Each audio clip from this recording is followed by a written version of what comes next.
the document, you open the minutes, the agenda, and there's nothing. And technically, the general meetings that have come, and one of the biggest problems that I see with this is that, unfortunately, a lot of the stuff's gonna have to be rescinded, because it's tainted the process.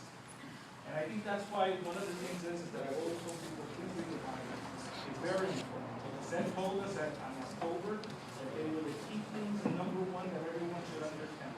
And I think because you guys took the ethics training, it just boggles my mind that nobody, not one, because remember, as a board, we cannot just blame one person.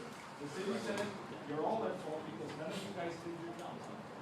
And I think you guys have to take into consideration that when you take a position, you have to be independent. It cannot be because someone said on the board that this is the way it's supposed to be, because unfortunately, if anybody files a grievance, it's on all of you, because no one said anything. So just take it into consideration.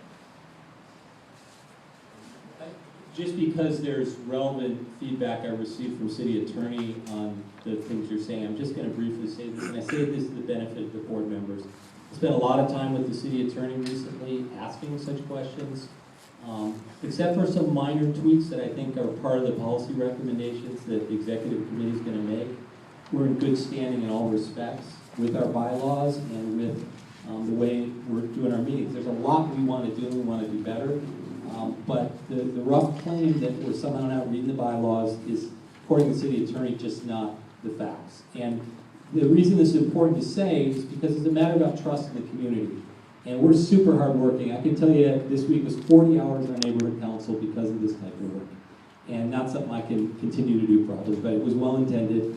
And other board members, you're not at risk of some legal action because the city attorney has informed me that we are in good standing. We're going to take only one public comment on every item, only one public comment. But for clarity, can you tell us how you do that meeting? Because I don't know how to say. Yeah, so again, we're going to just take one public comment at a time so we stay within our meeting rules. But the information from the city attorney, we can't get into the woods on this right now. We'll have more opportunity to deal with this in a further meeting. I'll take another public comment if we have it. Otherwise, we're going to go to the next item. Yes, Alex. I don't think you should guys do any changes on any of these changes. I think what you guys should do is to follow the bylaws. That's it.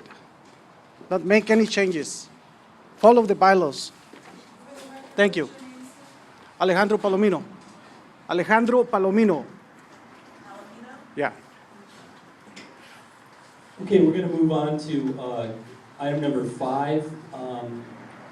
Community impact statements. So one of the best ways that neighborhood councils can have a direct impact on issues in the city is to make a community impact statement. It's something that the clerk's office will file with items before the city council and committees and things like that.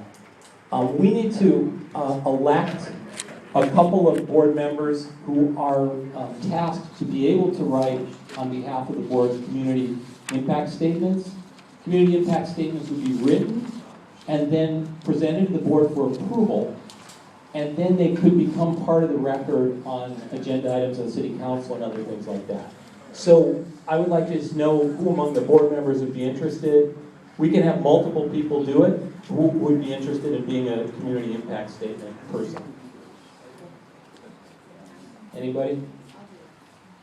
Maria's interested. Anyone else want to be somebody who writes community? You don't have to do it, but come on, Danielle. You're a policy guy. So Danielle, Arturo, Jeff. Okay, so anyhow, Marie, Danielle, and yeah, I think that's a good list. So we don't need to do anything. They're appointed. But just to be safe, because I'm not sure the procedure on this, let's go and just take a vote affirming them as our community impact representatives. And people can contribute to their letters as well. So, no, we're just going to say, yeah, we're just going to call Danielle Paredes is elected as a community impact statement person. Yay. All in favor. And Marie Garul, all in favor. Okay.